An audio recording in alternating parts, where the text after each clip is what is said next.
Assalamualaikum warahmatullahi wabarakatuh. Nama Laili Masitoh, NPM 2003004 1008, Prodi Manajemen Haji dan Umroh. Imigrasi deportasi 2 warga negara Australia pelanggar visa kunjungan. Kantor Imigrasi Kelas 1 Mataram, Nusa Tenggara Barat mendeportasi 2 warga negara Australia berinisial BGW dan MK yang diduga melanggar visa kunjungan izin tinggalnya selama di Indonesia dengan bekerja di Wyndham Sandancer Lombok Resort.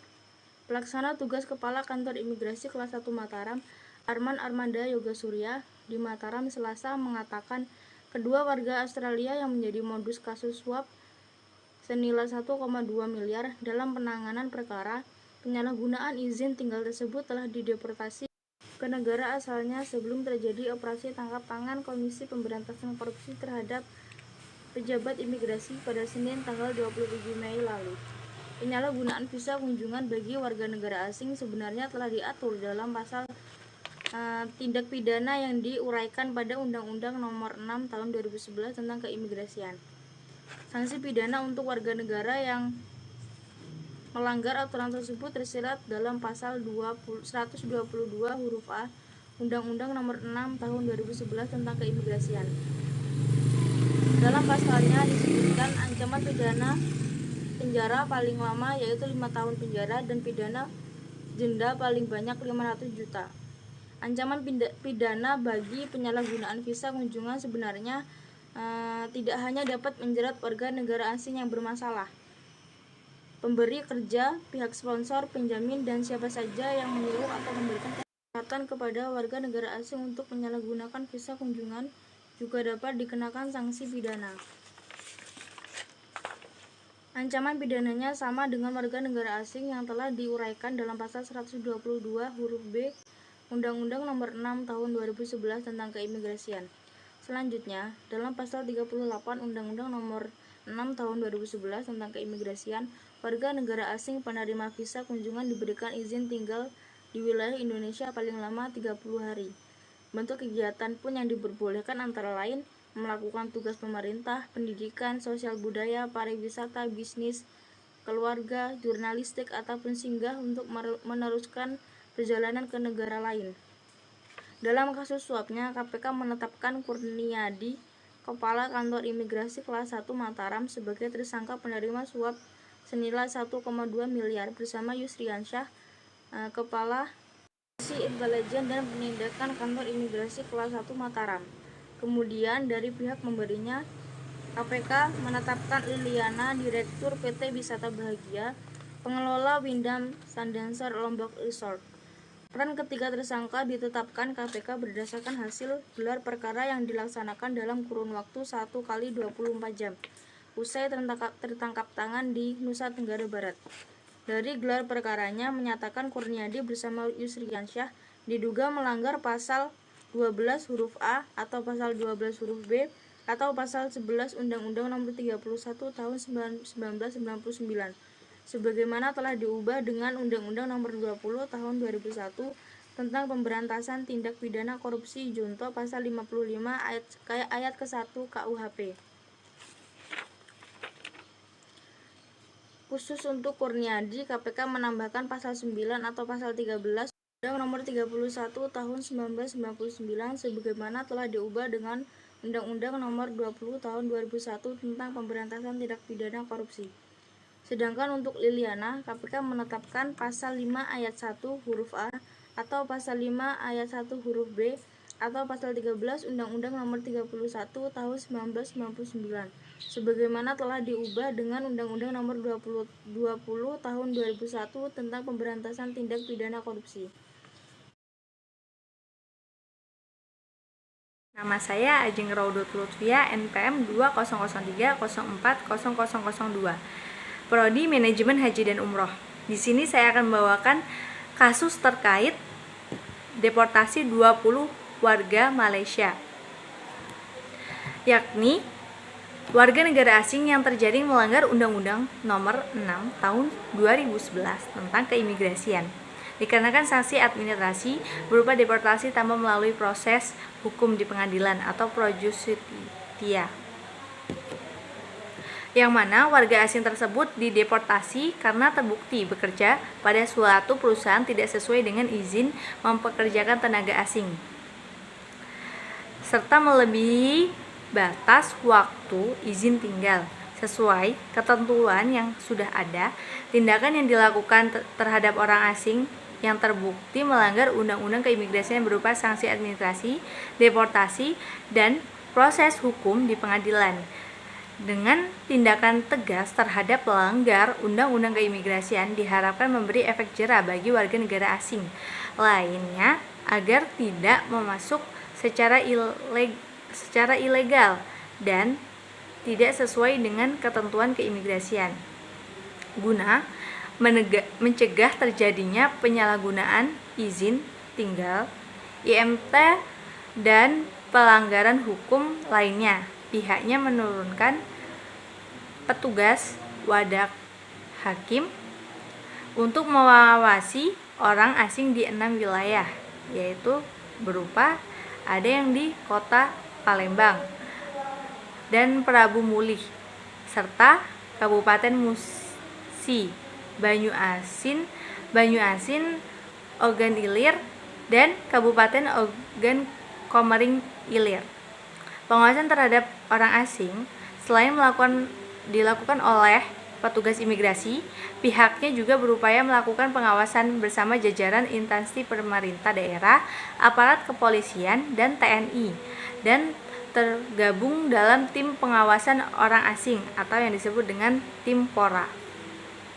Sebelumnya, pada tahun 2018, kantor imigrasi kelas 1 Palembang memulangkan secara paksa atau mendeportasi 10 warga negara Malaysia dan Tiongkok karena melanggar izin tinggal dan bekerja. Selain melakukan tindakan administrasi keimigrasian, 10 warga negara asing tersebut, pihak imigrasi juga membawa satu kasus pelanggaran undang-undang keimigrasian ke pengadilan atau ke Perjustisia yang melibatkan warga negara Malaysia dengan putusan dipenjara selama 8 bulan.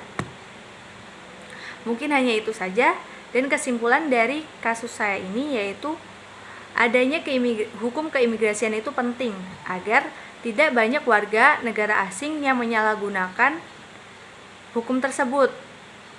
Jadi pentingnya hukum keimigrasian itu untuk memudahkan kita berada di negara lain gitu. Saya Profesor Raihan dari Prodi MHU NPM 2003-04-1005. Di sini saya akan menjelaskan masalah dan solusi atau jalan keluar dari materi pencegahan dan penangkalan keimigrasian. Yang pertama yaitu pada tahun 2014 tercatat ada satu WNA yang melanggar keimigrasian berjenis kelamin laki-laki kebangsaan Malaysia yang melanggar ketentuan pasal 75 ayat 1 Undang-Undang Nomor 6 Tahun 2011 yang berbunyi pejabat imigrasi berwenang melakukan tindakan administratif keimigrasian terhadap orang asing yang berada di wilayah Indonesia yang melakukan berbahaya dan patut diduga membahayakan keamanan dan ketertiban umum atau tidak menghormati atau tidak menaati peraturan perundang-undangan, dan jenis tindakan administratif keimigrasian yang dilakukan kantor imigrasi kelas 1 yaitu deportasi. Deportasi adalah tindakan paksa mengeluarkan orang asing dari wilayah Indonesia. Berdasarkan uraian di atas, penulis dapat mengambil kesimpulan sebagai berikut. 1. Penegakan hukum terhadap WNA yang melanggar administratif keimigrasian di kantor imigrasi kelas 1 Jambi telah sesuai dengan Undang-Undang Nomor 6 Tahun 2011 tentang keimigrasian dan Peraturan Pemerintah Nomor 31 Tahun 2013 tentang Peraturan Pelaksanaan Undang-Undang Nomor 6 Tahun 2011 tentang keimigrasian. Penegakan hukum dilaksanakan oleh Bagian Penegakan Hukum di Kantor Imigrasi kelas 1. Dilaksanakan oleh Bagian Penegakan Hukum di Kantor Imigrasi kelas 1 Jambi saat ditemukan pelanggaran administratif keimigrasian yang baru diduga ataupun yang mencurigakan dan mengancam, dilakukan pemeriksaan kelengkapan administratif WNA dengan memberikan tindakan administratif keimigrasian berupa deportasi, penangkalan, pencegahan, dan biaya beban. Yang dimaksud deportasi adalah tindakan paksa mengeluarkan orang asing dari wilayah Indonesia, sedangkan yang dimaksud dengan penangkalan adalah larangan terhadap orang asing untuk masuk ke wilayah Indonesia berdasarkan alasan keimigrasian. Yang dimaksud dengan pencegahan adalah larangan sementara terhadap orang untuk keluar dari wilayah Indonesia berdasarkan alasan keimigrasian atau alasan lain yang ditentukan oleh undang-undang. Yang kedua, kendala yang dihadapi oleh kantor dalam penegakan hukum terhadap WNA yang melanggar administratif keimigrasian adalah A. Koordinasi dengan kedutaan karena secara umum tidak semua kedutaan itu responsif. B. Akses perjalanan atau jarak tempuh. C. Pariwisata WNA yang berwisata. Yang ketiga, upaya menanggulangi pelanggaran administratif keimigrasian di kota dengan cara melakukan pengetatan di bandara dan segala alat angkut seperti pesawat, kapal, dan sebagainya.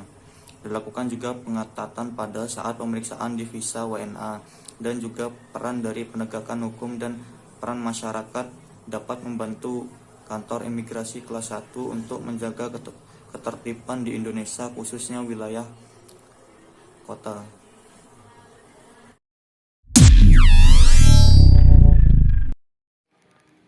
Direktorat Jenderal Imigrasi melakukan operasi pengawasan orang asing di wilayah Indonesia, tepatnya di daerah Jakarta dan Bogor,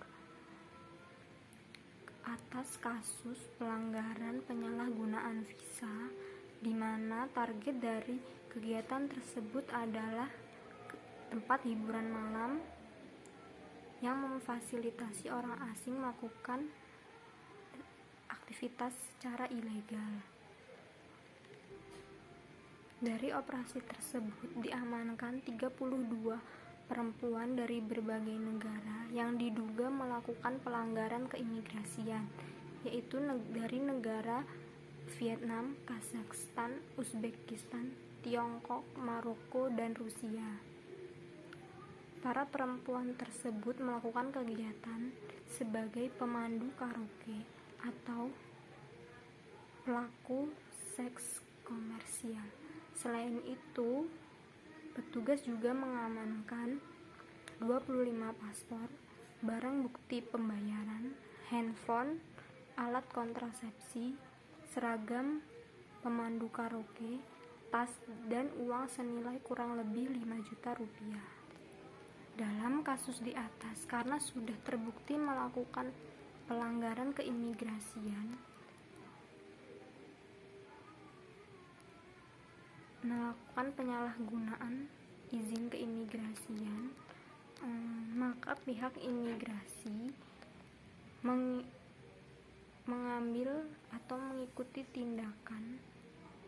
mengikuti aturan Undang-Undang Nomor 6 Tahun 2011 tentang keimigrasian dalam pasal 122 butir A dan pasal 75, di mana warga asing tersebut salah satunya tindakannya adalah deportasi dari wilayah Indonesia. Hal tersebut bisa terjadi karena di Indonesia memberikan bebas visa kepada warga negara asing untuk berkunjung ke Indonesia.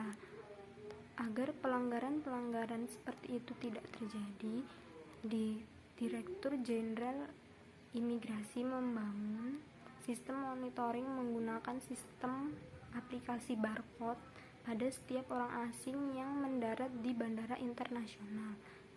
Menggunakan stiker barcode tersebut yang ditempelkan pada paspor warga negara asing itu adalah untuk mengecek keberadaan dan kegiatan warga negara asing selama di Indonesia untuk mencegah terjadinya pelanggaran. Nama Umi Azatul Hasanah, MPM 2003041016. Di sini saya akan menyampaikan sebuah kasus tindakan administratif keimigrasian pada tahun 2020. Direktorat Jenderal Imigrasi menjatuhkan tindakan administratif keimigrasian kepada 5.105 orang asing yang melanggar aturan keimigrasian selama tahun 2020.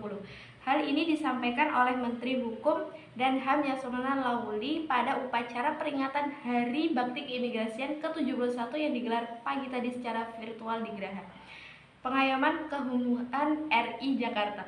Pelaksanakan penegakan hukum keimigrasian telah mencatat 5.105 tindakan administratif keimigrasian serta 58 kasus pro justisia yang diselesaikan melalui skema penyidikan keimigrasian, kata Yasona.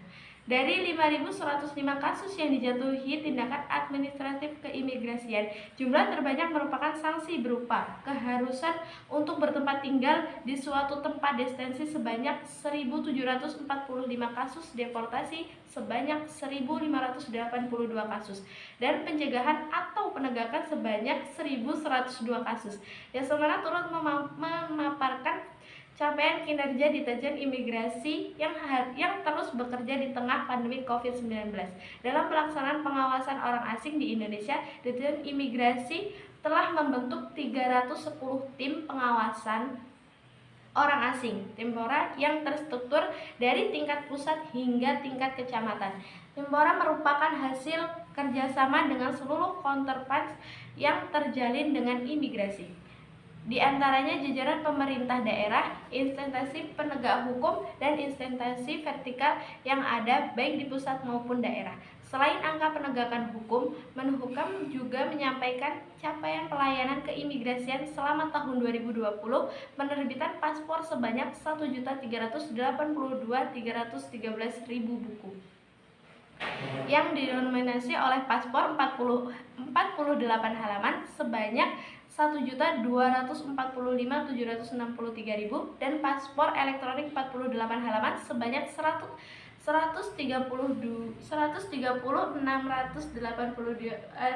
paspor.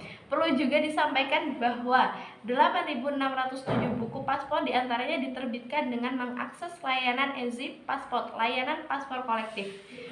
Untuk penerbitan visa bagi orang asing, Yasona menjabarkan terhadap 1.408.311.000 diterbitkan. Jumlah tersebut meliputi penerbitan visa bagi orang asing yang akan masuk ke wilayah Indonesia dan orang asing yang berada di Indonesia namun bisa pulang ke negaranya karena pandemi COVID-19.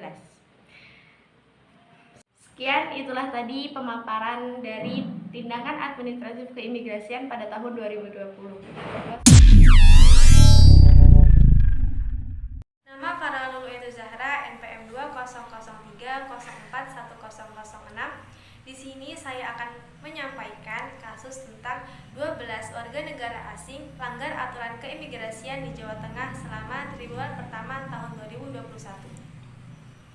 Sebanyak 12 warga negara asing dijatuhi tindakan administratif keimigrasian selama Januari sampai dengan Maret 2021 di Provinsi Jawa Tengah karena melakukan pelanggaran keimigrasian. Hal ini disampaikan Kepala Divisi Keimigrasian Kantor Wilayah Kementerian Hukum dan HAM Jawa Tengah, Santoso, mewakili Kepala Kantor Wilayah Ahyus Fahrudin dalam rapat tim pengawasan orang asing atau disingkat dengan Timpora yang digelar dalam Kanwil Kemenkumham Jawa Tengah di Semarang pada Rabu tanggal 17 Maret. Diketahui WNA yang dijatuhi tindakan administratif keimigrasian berasal dari Iran 6 orang, Malaysia 2 orang, Suriname 1 orang, Australia 1 orang, Singapura 1 orang, dan Aljazair 1 orang. Jenis-jenis pelanggarannya antara lain yaitu WNA melakukan kegiatan yang berbahaya dan mengganggu ketertiban umum serta masa tinggal di Indonesia telah berakhir. Kini warga negara asing tersebut sebagian besar sudah dideportasi dan 2 orang masih didetensi. Sampai dengan 15 Maret 2021, Imigrasi Jawa Tengah telah melakukan penegakan hukum terhadap 12 warga negara asing yang melakukan pelanggaran peraturan keimigrasian berupa tindakan administrasi keimigrasian, ujar Santoso melalui sambutan. Kasus pelanggaran keimigrasian tersebut ditangani oleh 6 kantor imigrasi dan 1 rumah detensi imigrasi yang berada di Provinsi Jawa Tengah. Membuka kegiatan, Kepala Kanwil Kemenkumham Jateng melalui Kepala Divisi Keimigrasian Santosa menekankan pentingnya sinergitas dalam mengentaskan permasalahan terkait orang asing yang masuk ke Jawa Tengah. Kegiatan rapat tim Pora ini menjadi momentum untuk meningkatkan dan menjalin sinergitas peran lembaga dari instansi terkait dalam melakukan pengawasan orang asing sesuai dengan tugas dan fungsi masing-masing, serta aktif meningkatkan intensitas konsentrasi dan kolaborasi kegiatan di lapangan, kata Santosa. Dalam forum tim Pora tersebut, turut dibahas beberapa isu terkini seputar pengawasan keimigrasian, mulai dari kasus pengungsi, pencari suaka, perizinan tenaga kerja, non-prosedural. Selain itu, tim Pora juga membahas pengawasan dalam pergerakan atau kegiatan orang asing yang kemungkinan dapat merugikan seperti pengedaran narkoba, terorisme, maupun radikalisme yang melibatkan orang asing. Nama saya Dila Wardani, NPM 200304007, jurusan Manajemen Haji dan Umroh semester 3. Di video ini untuk memenuhi tugas mata kuliah keimigrasian. Dengan video ini, saya akan membahas tentang kasus keimigrasian dengan judul 51 imigran di Semarang terancam dipulangkan. Sebanyak 51 imigran yang saat ini menempati rumah detensi imigrasi atau Rudenim Semarang terancam bakal dipulangkan ke negara asalnya. Namun, sebelum dideportasi, ke-51 imigran itu akan lebih dulu dipindahkan ke Jakarta awal tahun nanti. Kepala Divisa Imigrasi Kantor Wilayah atau Kanwil, Kementerian Hukum dan Hak Asasi Manusia atau Kemenkumham, Jawa Tengah, menyebutkan saat ini ada sekitar 137 imigran yang ditampung di Rudenim Semarang. Jumlah itu melebihi kapasitas Rudenim yang diperuntukkan hanya untuk menampung 60 orang. Dari 137 imigran yang ada di Rudenim itu mayoritas berasal dari Afghanistan. Setidaknya ada 75 imigran asal Afghanistan. Kanwil dan Kemenkumham menyebutkan dari 137 imigran yang tinggal di Rudenim, Semarang itu 51 imigran diantaranya bakal dipindahkan. Mereka yang dipindahkan tergolong ilegal atau tidak resmi. Imigran tidak resmi itu biasanya datang ke Indonesia secara ilegal. Mereka kemudian ditampung di beberapa rumah komunitas yang terletak di kawasan Puncak Bogor maupun Serpong, Tangerang, sebelum datang untuk mencari suaka di Rudenim Semarang. Saat ini, Kanwil dan Kemenkumham sudah menyurati Direktur Penindakan dan Pengawasan Kemenkumham agar para imigran gelap itu untuk segera dipindahkan dari Rudenim Semarang. Pemindahan itu dilakukan sebagai upaya mengurangi jumlah penghuni Rudenim Semarang. Rudenim itu sebenarnya tempat untuk penampungan imigran sementara maupun yang menunggu suaka, seperti contohnya yaitu WNA yang baru menjalani hukuman penjara sedang menunggu dokumen kepulangan. Sedangkan bisa tinggal di Rudenim, bukan untuk tempat tinggal selamanya. Jadi, solusi dari kasus tersebut yaitu agar tidak terjadi lagi banyaknya imigran ilegal atau gelap, yaitu setiap imigran harus mempunyai paspor, visa, dan KTP agar perjalanan tersebut lancar dan tidak terhalang, dan keamanan dalam perjalanan tersebut pun dilindungi negara dan dilindungi undang-undang. Nama saya Ahmad Alfian Dulianto, NPM 200304101. Di sini saya akan menjelaskan tentang 5 warga negara India palsukan dokumen keimigrasian diamankan imigrasi Karawang saat mendatangi rumah tinggal CSP di wilayah Teluk Jambe Timur Karawang. Tim pengawasan orang asing atau PORA menemukan 5 warga negara India lainnya. 4 orang yakni SS 40 tahun, KS 21 tahun, RS 20 tahun, dan GS 38 tahun. Tidak dapat menunjukkan dokumen perjalanan. Sedangkan satu lainnya, DS, umur 71 tahun, dapat menunjukkan paspor, namun izin tinggalnya sudah habis sejak tanggal 25 Maret 2020. Sejak tanggal 1 April 2021, kasus ini telah dinyatakan lengkap oleh P21 oleh Kejaksaan Negeri Karawang. CSP terbukti telah memenuhi unsur kualifikasi delik sebagaimana yang dimaksud dalam pasal 121 huruf A dan pasal 128 huruf A dan B beserta pasal 130 Undang-Undang Nomor 6 Tahun 2011 tentang keimigrasian dengan ancaman pidana penjara paling lama 5 tahun dan pidana denda paling banyak 500 juta. Sementara itu, untuk warga negara India berinisial KS, SS, dan GS dan RS terbukti memenuhi unsur delik pasal 116 junto pasal 71 huruf B Undang-Undang Nomor 6 Tahun 2011 tentang keimigrasian.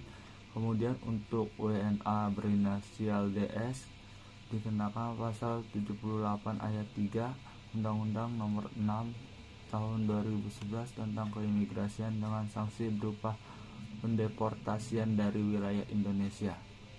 Kepala Seksi Intelijen Kantor Keimigrasian Kelas 1 Non-PPI Karawang, Arif Adi Prayogo, mengatakan CSP membuat dokumen palsu untuk SS dan KS serta RS dan GS.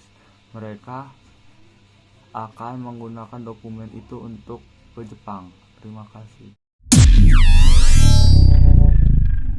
Saya Histi Nuriani, NPM 1903041007, Program Studi Manajemen Haji dan Umroh, Fakultas Ekonomi Bisnis Islam IAIN Metro. Video ini saya buat guna untuk memenuhi tugas mata kuliah keimigrasian yang berjudul Pencekalan Rizik Syihab. Rizik Syihab, Habib Muhammad Rizik bin Hussein Syihab adalah seorang cendekiawan garis keras Islamisme Indonesia, pendiri dan pemimpin kelompok Front Pembela Islam yang dilarang oleh pemerintah pada bulan Desember 2020.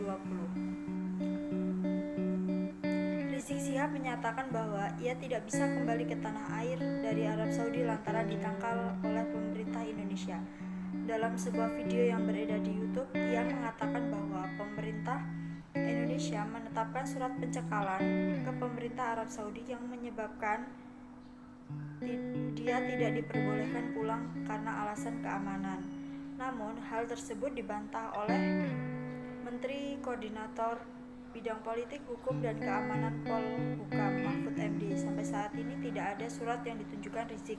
Saya sudah berkantor di sini sudah 3 minggu, nggak ada, ujar Mahfud di gedung Kemenko Polhukam.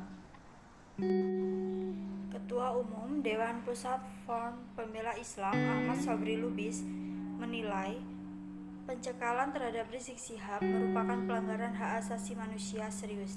Menurut dia, negara tidak bisa menjamin Rizik yang sampai saat ini tidak terbukti memiliki permasalahan hukum.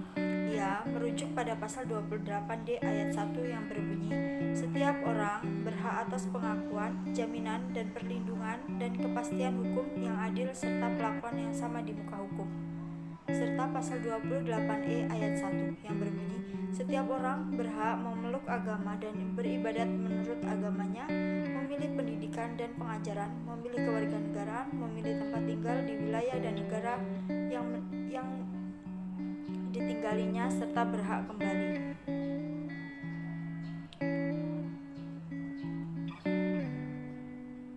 Sementara itu, Sekretaris Umum FPI Munarman mengatakan perkara yang membelit Rizik seperti dugaan cat mesum serta dugaan penodaan lambang negara Pancasila dan pencemaran nama baik sudah dihentikan penanganannya oleh kepolisian. Jadi secara hukum Habib Rizik cuma 2 perkara dan itu sudah selesai, kata Munarman. Juru bicara FPI Selamat Ma'arif menyatakan pencekalan Rizik Syihab oleh pemerintah Arab Saudi dilakukan berdasarkan permintaan pihak dari Indonesia karena alasan politik. Rizik dianggap sebagai musuh dan bisa mengganggu keamanan Indonesia. Sebelumnya, Menteri Koordinator Bidang Politik, Hukum, dan Keamanan Mahfud MD meminta Rizik menunjukkan surat pencekalan yang telah diperlihatkan dalam akun YouTube VOT TV. Mahfud ingin melihat langsung surat tersebut. Selain kasus pornografi, kasus-kasus lain yang menyeret Rizik baik secara terlapor, saksi, dan tersangka diantaranya. Yang pertama, penghinaan dan pelecehan terhadap budaya Sunda karena telah mempelesetkan salam Sunda Sampurasun yang dilaporkan oleh Aliansi Masyarakat Sunda menggugat Angkatan Muda Siliwangi, Jawa Barat pada 24 November 2015. Status terlapor. Yang kedua, dugaan menghina agama Kristen dalam ceramah di Pondok Kelapa, Durensawit, Jakarta Timur yang dilaporkan oleh Persatuan Mahasiswa Katolik Republik Indonesia ke Polda Metro Jaya pada 27 Desember 2016. Status terlapor. Yang ketiga, dugaan penodaan agama yang dilaporkan oleh Forum Pemuda Lintas Agama Rumah Pelita ke Polda Metro Jaya pada 30 Desember 2016. Status terlapor. Yang keempat, tudingan menyebut ada gambar palu arit di mata uang kertas baru yang dilaporkan Jaringan Intelektual Muda Anti Fitnah ke Polda Metro Jaya pada 8 Januari 2017. Status terlapor. Yang kelima, ceramah tentang gambar palu arit dalam uang baru yang diunggah di YouTube yang dilaporkan Firmansyah ke Polda Metro Jaya pada 10 Januari 2017. Status terlapor. Yang keenam, sangkaan penguasaan tanah ilegal di daerah Megamendung, Cisarua, Bogor yang dilaporkan oleh warga yang berinisial E ke Bareskrim Polri pada 19 Januari 2016. Status terlapor. Yang ketujuh, dugaan penodaan Pancasila yang dilaporkan oleh Sukmawati Soekarno Putri pada 27 Oktober 2016, tersangka pada 30 Januari 2017 dan dinyatakan SP3. Yang ke-8, kasus chat berkonten pornografi yang menyeret nama Rizik Syihab dan Firza Husain. Status tersangka pada Mei 2017 dan dinyatakan SP3.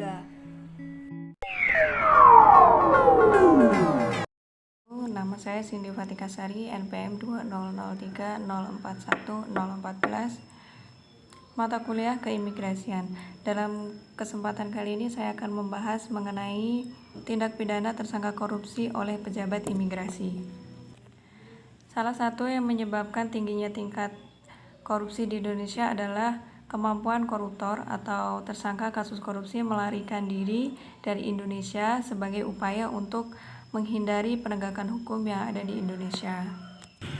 Penanganan tindak pidana korupsi dapat dilakukan oleh beberapa instansi sesuai dengan peraturan perundang-undangan, yaitu Kepolisian Republik Indonesia, Kejaksaan Agung Republik Indonesia, dan Komisi Pemberantas Korupsi.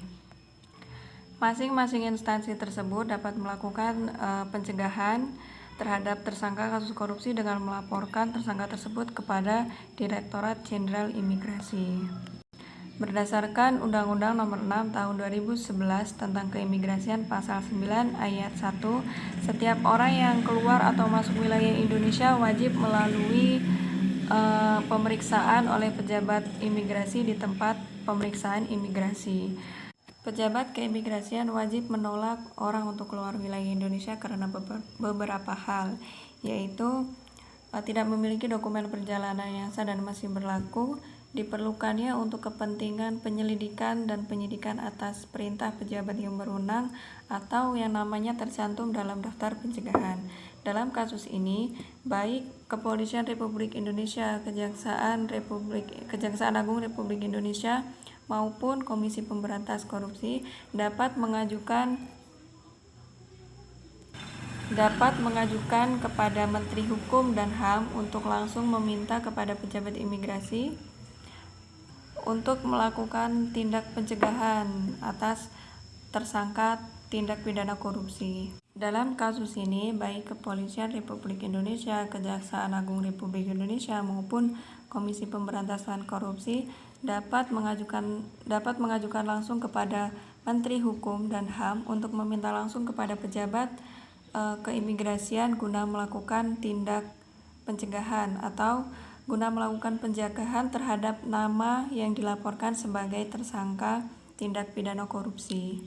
Dan untuk melaksanakan pencegahan untuk menutup peluang agar orang yang dicegah keluar dari wilayah Indonesia atau lolos dari tempat pemeriksaan imigrasi dan pos lintas batas. Pencegahan dilakukan sesuai dengan surat keputusan yang sekurang-kurangnya memuat identitas yang masuk dalam daftar pencegahan, yaitu alasan pencegahan dan jangka waktu pencegahan. Melalui sistem informasi manajemen keimigrasian oleh pejabat keimigrasian ataupun menteri, nama yang masuk dalam daftar pencegahan wajib ditolak untuk keluar wilayah Indonesia.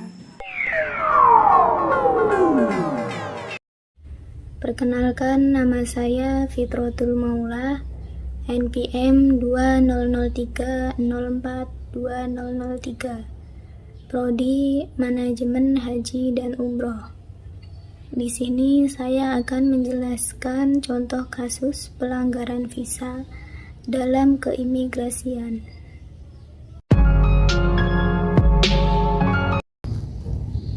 Orang asing yang memasuki wilayah Republik Indonesia harus memiliki izin masuk atau visa yang diterbitkan oleh pejabat pemerintah.